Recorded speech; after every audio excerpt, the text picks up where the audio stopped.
গত রাত প্রায় 1টার নাগাদ ডিউটি চলাকালীন চারটা ছেলে এসে গেটে প্রথমত বাড়ি মারে জোরে জোরে, দিয়ে আমি গেট খুলে ওরা ঢুকে প্রথমত আমার আর দুজনের মোবাইলটা কেড়ে নিয়ে থ্রেট করতে লাগে, কে তোমরা? আমি বললাম যে আমি স্টাফ এখানকার।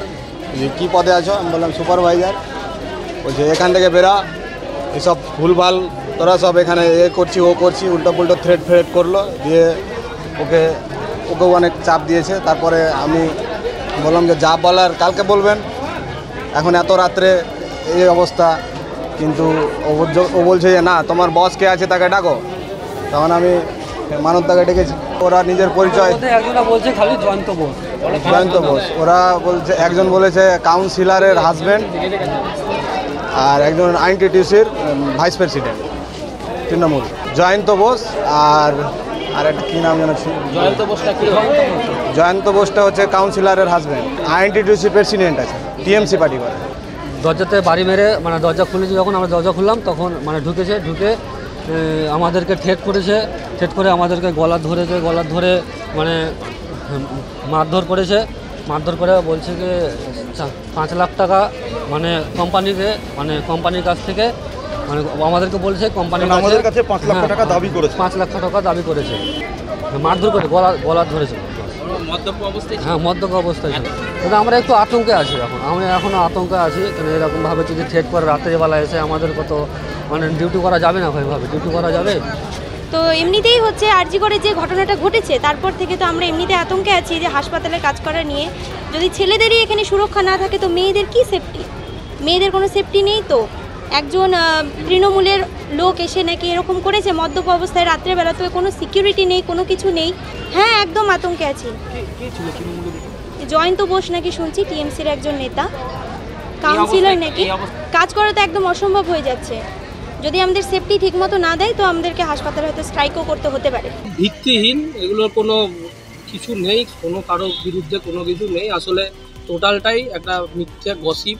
কেউ বা কারা কী জন্য করছে জানি না। তবে বেশ কিছুদিন ধরেই আমাদের মালদা মেডিকেল কলেজে অস্থায়ী ক্যাজুয়াল কর্মীদের নিয়ে একটা সমস্যা চলছে। বিভিন্ন বাইরের কোম্পানিরা আসছে, বিভিন্নভাবে নিয়োগ হচ্ছে, সেইগুলো নিয়ে আমাদের কাছে লিখিত কমপ্লেন জমা পড়েছে। সেই লিখিত কমপ্লেনের বেসিস আমরা সেদিন রাত্রে মাতৃমাতে একটা পেশেন্টের অবস্থা খুব শোচনীয়। আমি নিজেও একজন মেডিকেল কলেজের ক্যাজুয়াল স্টাফ।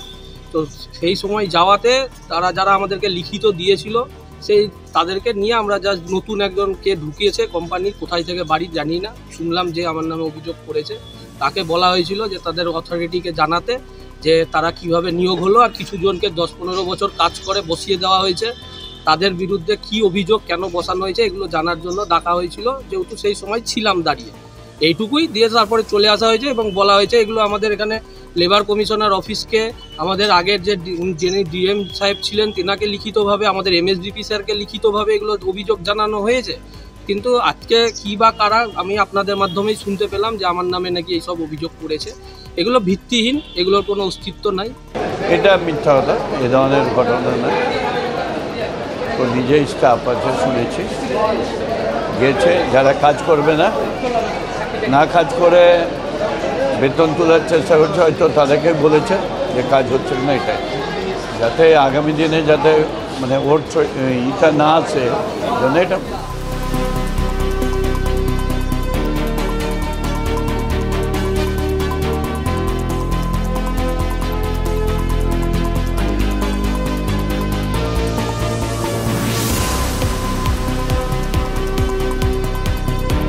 ফলো করুন সংবাদ প্রতিদিন ডিজিটাল।